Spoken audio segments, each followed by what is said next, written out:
Bienvenue à UNIFSO dans notre formation du jour, notre formation qui est basée sur la troisième module de la formation administration des affaires et gestion des entreprises.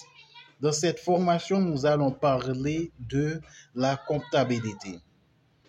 Par définition, la comptabilité, c'est l'art de classifier, de enregistrer, de résumer en termes d'argent les transactions réalisées dans une entreprise financière, soit quel que soit le type d'entreprise. Car la comptabilité permet de faire ces types de transactions monétaires. Le système comptable, lui, c'est un système qui nous permet de faire enregistrer des données telles que des factures et ces factures et ici on peut y avoir aussi des chèques. On peut aussi enregistrer des types de données tels que des reçus.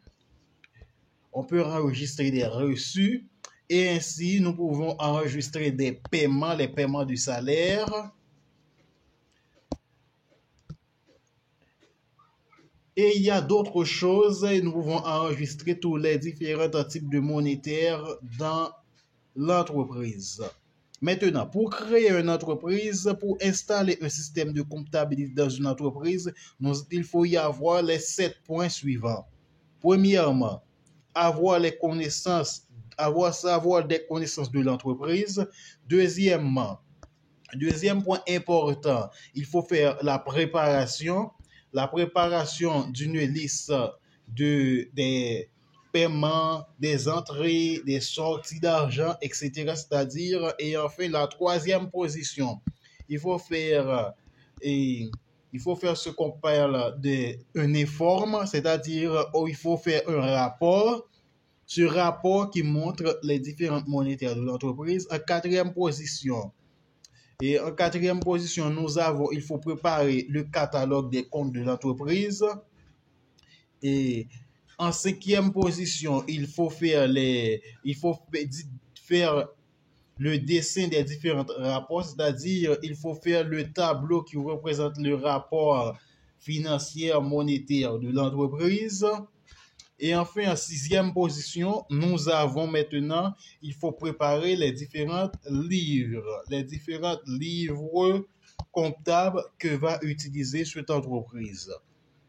Ce sont les différents types d'éléments. Maintenant, dans les livres comptables, ils sont divisés en 6 éléments. Il y a les actifs, les passifs, le capital et les paiements, le coût et enfin les différentes éléments qui restent en sixième position. Nous avons directement les différents virements ou investissements de l'entreprise.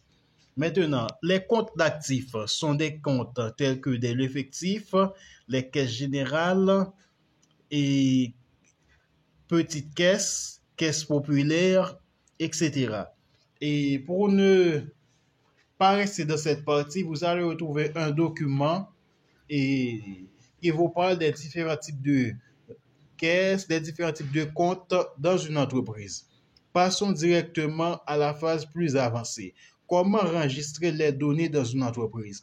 Par exemple, si nous devons présenter dans l'entreprise les différents éléments par la comptabilité et partie double. La comptabilité partie double est divisée. Maintenant, on parle de comptabilité partie double, CD. Maintenant, il faut le représenter un petit tableau ainsi. Ici, on a D qui représente les détails. Ici, on a EC, le DT. Ici, c'est le débit. Et ici, on a le CT. Ici, c'est le crédit.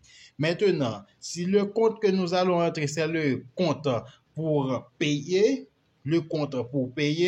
eh bien maintenant, notre compte s'écrit dans le détail compte payé, CP. Et maintenant, nous allons mettre le compte pour payer. C'est un compte qui va être toujours débité. Maintenant, nous allons mettre le prix tel que 1500 goudes. Et enfin, ce compte doit y avoir lié à d'autres comptes, soit de la vente, soit de la vente ou des ITBIS. Maintenant, nous passons plus en avant. Nous allons passer dans la partie plus importante de la formation et pour les exercices. Maintenant, nous avons vu déjà les différents éléments du cycle comptable, mais nous allons voir maintenant comment nous devons rentrer les transactions commerciales dans une entreprise. Par exemple, dans une entreprise, si une personne fait un achat, cet achat, il se paie directement sans crédit. Il n'y a pas de crédit. L'achat sans crédit, par exemple, si on parle de l'entreprise Uniso achète des livres pour 25 000 goudes. Comment nous devons enregistrer ces données comptables? Maintenant, nous allons mettre comme achat. Nous allons mettre achat. Qu'achète cette entreprise? Uniso achète des livres. On met pour LB comme livre. Il achète des livres. Et ces livres qu'il achète. Maintenant, nous allons faire l'enregistrement plus simple. Ici, on a toujours débit. Ici, on a crédit. Et on va faire l'enregistrement ainsi. Maintenant, ici, dans cette partie, on a D qui est détail. Maintenant, ici, dans détail, il achète des livres. Des livres. Les livres qu'il achète, l'argent, l'entreprise maintenant dépense son argent, c'est-à-dire l'entreprise ne rentre pas d'argent. Quand l'entreprise dépense, maintenant nous sommes dans le cas de débiter. Nous avons aussi des passifs. Les passifs se débitent et maintenant nous allons expliquer cette partie plus clairement pour les passifs et les crédits avant de partir dans les phases plus avancées dans les transactions. Maintenant, nous devons comprendre que le passif permet de faire la diminution, c'est-à-dire le passif, quand le passif c'est la diminution, c'est-à-dire les passifs sont crédités. Et les actifs représentants augmentent toujours, c'est-à-dire c'est débité.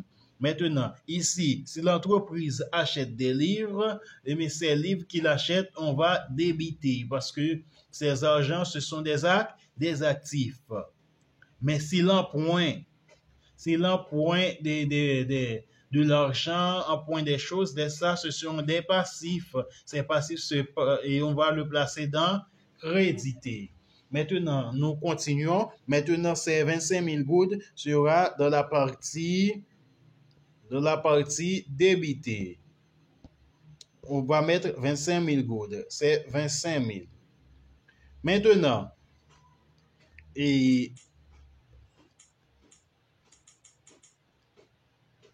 on va continuer. On va mettre 25 000 goudes. OK. Ainsi, on peut voir plus clair, 25 000 goudes. Maintenant, ici, ce compte va partir. Ici, en bas, on va mettre A, un petit A commercial. Un petit A commercial qui va directement dans le compte effectif. Effectif ou bien, le compte peut dire caisse ou bien caisse. L'effectif aux caisses, maintenant, cette partie, c'est-à-dire l'argent qui sort de l'entreprise pour acheter ces livres sera à accréditer, représente des passifs. D'accord? Maintenant, on va expliquer l'entreprise. Les livres coûtent 25 000 goudes. C'est-à-dire, nous avons à débiter, c'est-à-dire là, l'argent de l'entreprise va augmenter quand l'entreprise vend ses livres. Mais l'effectif qui sort de l'entreprise va être crédité parce que dans ce sens, l'entreprise investit. L'entreprise ne gagne pas, l'entreprise investit. Ici, on va mettre aussi 25 000.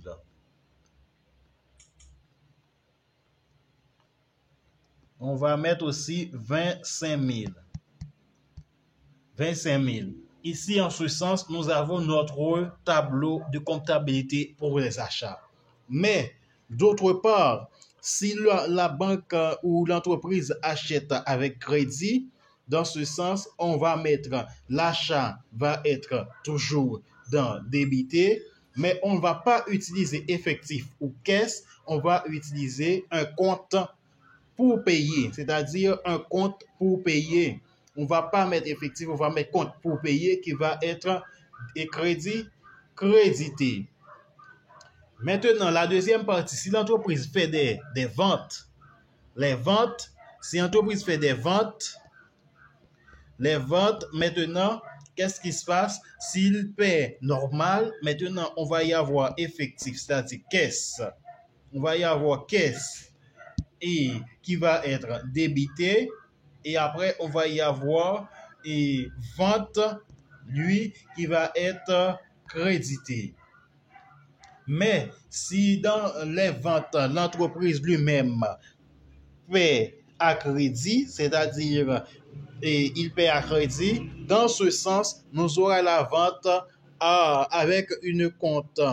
Ce compte qui est le compte pour le compte de paiement qui va être débité et le compte de vente qui va être crédité. Et ainsi que si l'entreprise devrait payer des dettes et acheter des actifs, ces choses telles que des terrains. Ici, on va faire les mêmes méthodes. Ce sont à crédit. On va y avoir le compte de terrain et de effectifs. Ce sont si l'entreprise a payé tout, mais si l'entreprise fait des crédits, l'achète à crédit, on va utiliser le compte terrain avec un compte pour payer. Et on va maintenant directement dans les plus avancés, les éléments plus avancés, un exercice plus avancé, comme c'est dit dans notre document, pour permettre que nous comprenions directement les éléments essentiels de la comptabilité. Maintenant,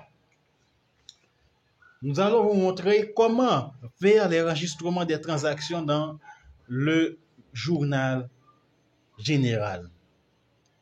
Le grand journal, pour enregistrer les données, il faut enregistrer les données par date. Après, vous allez mettre les détails.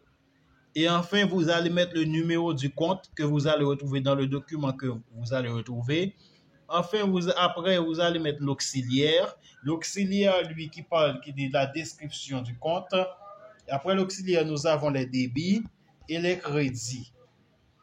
Tous ces éléments, nous allons les expliquer maintenant. Maintenant, la date. La date, c'est la date où a été faite la transaction.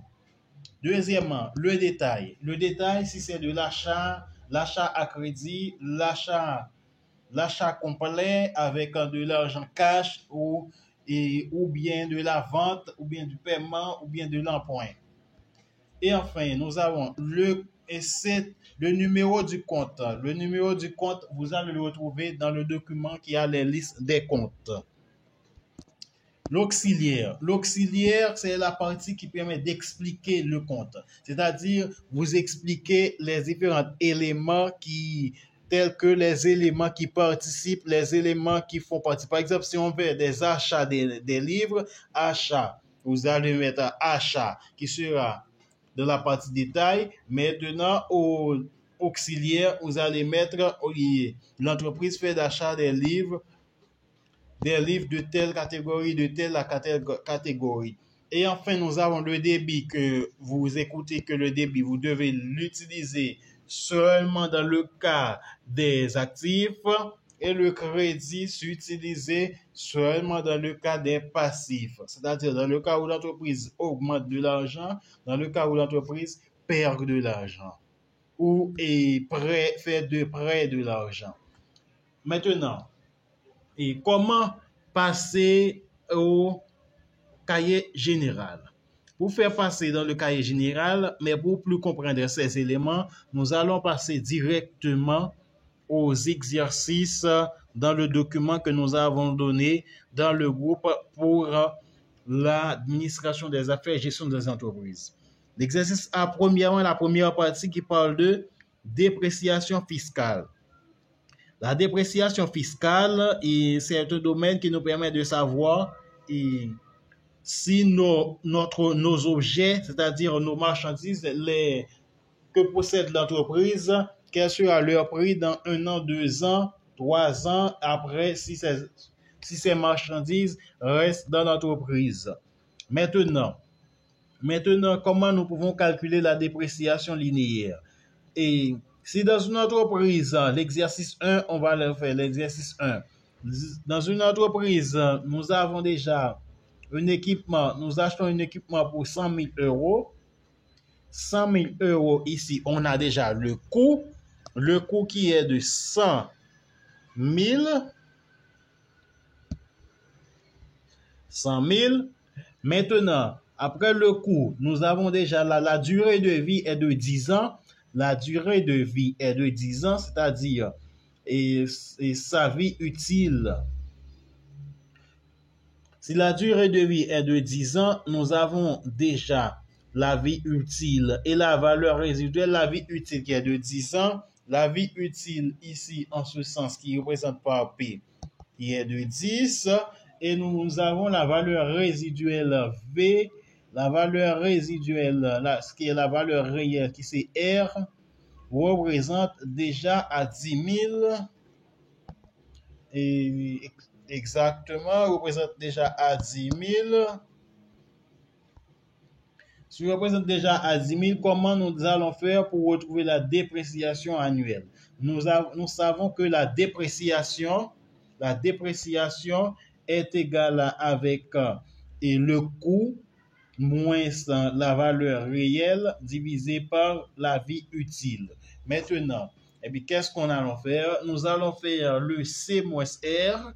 Le C moins R, 100 000 moins 10 000. Ça me donne 900 000, non.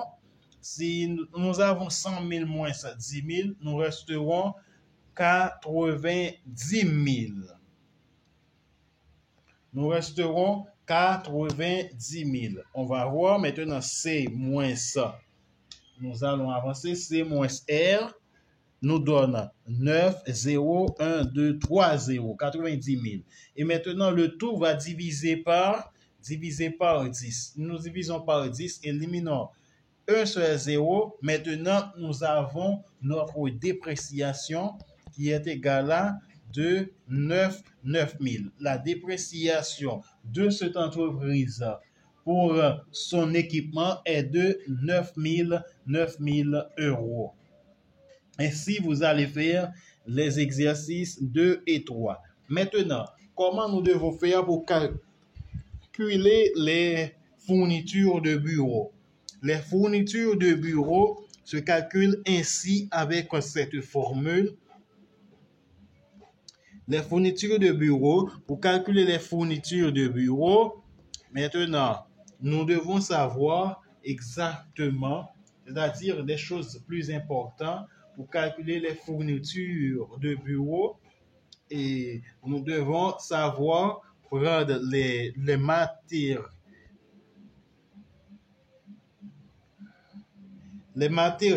consommables,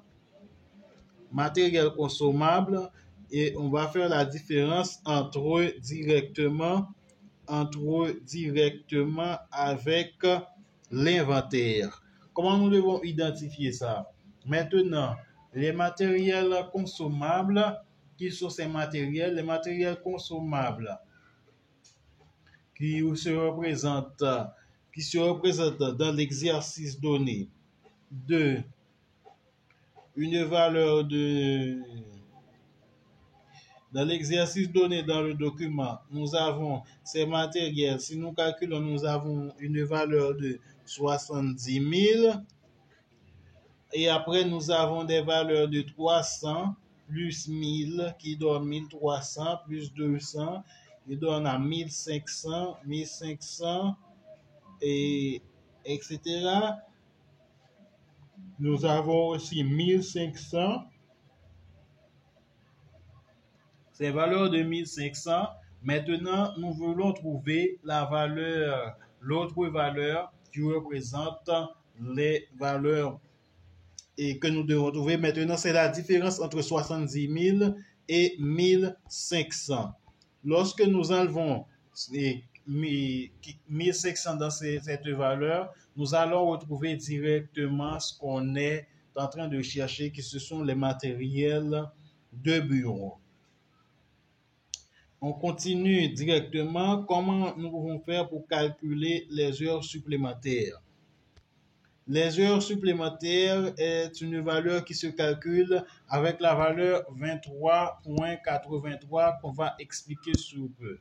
Que représente la valeur 23.83? La valeur 23.83, nous allons vous expliquer cette valeur en comptabilité. Cette valeur, c'est une valeur qui permet de calculer les différents salaires, les différents éléments essentiels dans la fiscalité.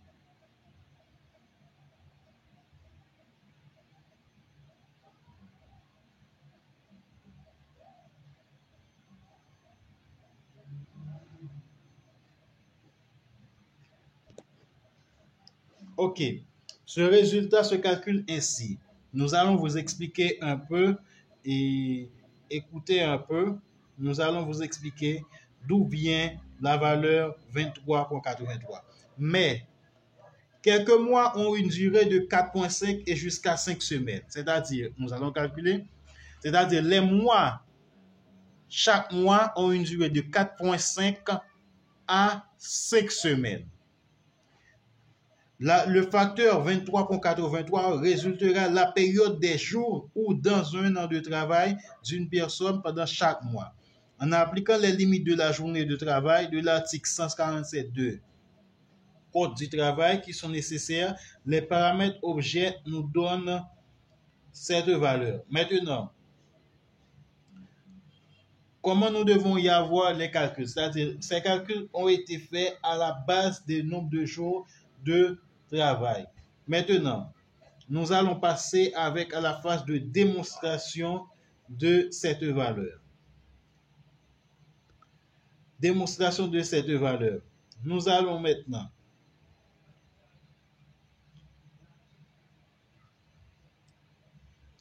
OK. Les facteurs pour montrer qu'une personne, s'il travaille, vous pouvez diviser les mois par 30, mais vous allez le diviser directement par 23.83 au lieu de 30. Pourquoi? Parce que la semaine n'a pas nous n'avons pas dans les semaines 30.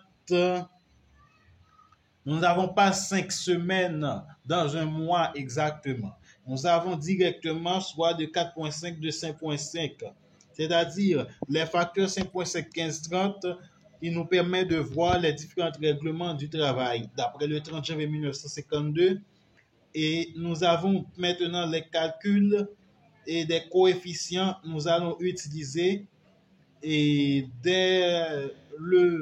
les règlements de 258-93 de 1993, on a remplacé ces notifications d'après le décret et les coefficients 5.5, 11.93 et 23.83.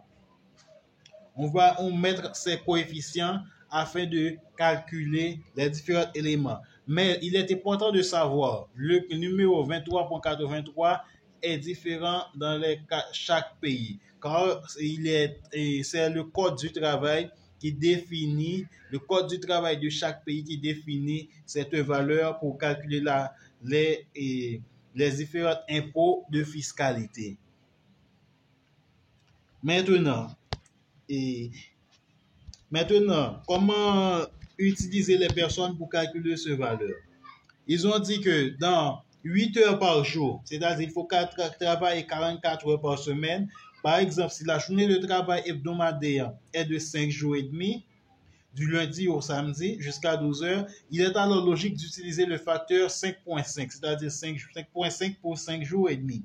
De même, personne n'est employé pour travailler 30 jours par mois, mais seulement 22 jours par mois, qui complément généralement 4 semaines. Mais comme certains mois ont 4.5 et même 5 semaines, le facteur 23 pour 83 s'achève être le nombre moyen de jours qu'une personne travaille dans une année civile au cours de chaque mois. En appliquant les limites de la journée de travail, l'article 147.2 du Code du travail, il est nécessaire le paramètre objectif appliqué à tous les cas qui surviennent. Maintenant, c'est-à-dire, cette valeur, c'est une valeur arrondie pour calculer annuellement les différents jours de travail d'une personne. On continue directement dans la deuxième partie des exercices pour mettre fin à ce troisième module. L'exercice que nous allons faire nous parle de... on a des transactions de 1er janvier jusqu'à 31 janvier. On a 1er janvier. On va faire directement la première partie, comme c'est dit, pour écrire le cycle comptable, il faut faire les transactions commerciales.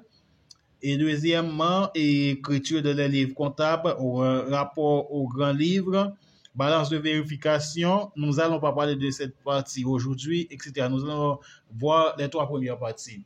Maintenant, pour les 3 premières parties, nous allons partir au numéro 1. Au numéro 1, nous allons écrire maintenant le tableau des données comptables. La date, nous allons mettre le 1er janvier, le 5 janvier, le 10 janvier, le 15 janvier, le 20 janvier, le 25, le 31. Après la date, maintenant, nous allons passer aux détails.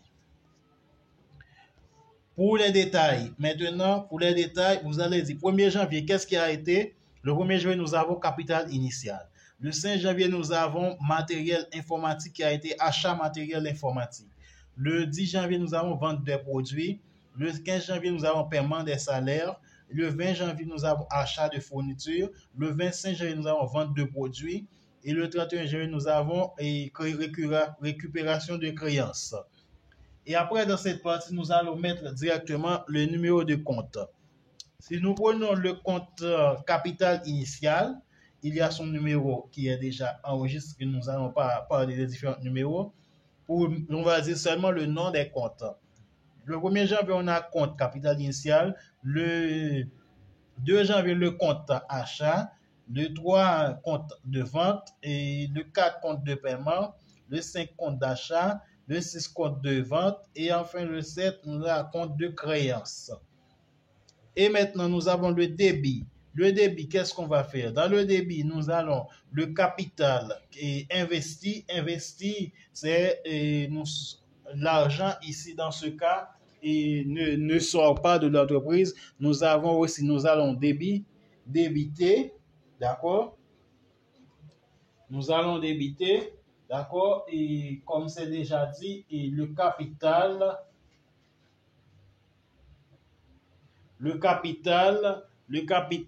va passer directement dans le compte crédité sur les valeurs de l'entreprise. Et on va mettre le capital de la partie créditée. Après, nous aurons le capital. On va les achats, on va le représenter de la même manière, qui va être crédité et à commercial vers l'autre compte achat et vers le caisse et qui va être accrédité. Et maintenant, la vente, la même chose qui paie en espèces, c'est-à-dire en argent cash. On va mettre toujours crédité et débité, le compte caisse et le compte vente. Le paiement des salaires qui va être une compte seulement premièrement crédité parce que ici l'argent sort de l'entreprise et ainsi nous aurons l'autre compte qui sera déjà à débiter. Ok. Maintenant, après de terminer de préparer, de compléter ce tableau, nous allons passer directement avec l'autre phase qui est la phase de représentation des données. Et nous, sous peu, nous allons envoyer cet exercice corrigé dans, sur la plateforme et dimanche, on va envoyer cet exercice corrigé, l'exercice de transaction janvier 2023. On va envoyer cet exercice corrigé. Mais seulement avec ces explications, vous pouvez commencer à voir comment résoudre cet exercice. Et enfin, l'exercice 3, 4, etc., nous allons envoyer tous ces exercices corrigés. Mais essayez maintenant de les résoudre et nous enverrons dans le prochain et dernier module pour les diplômes. Au revoir.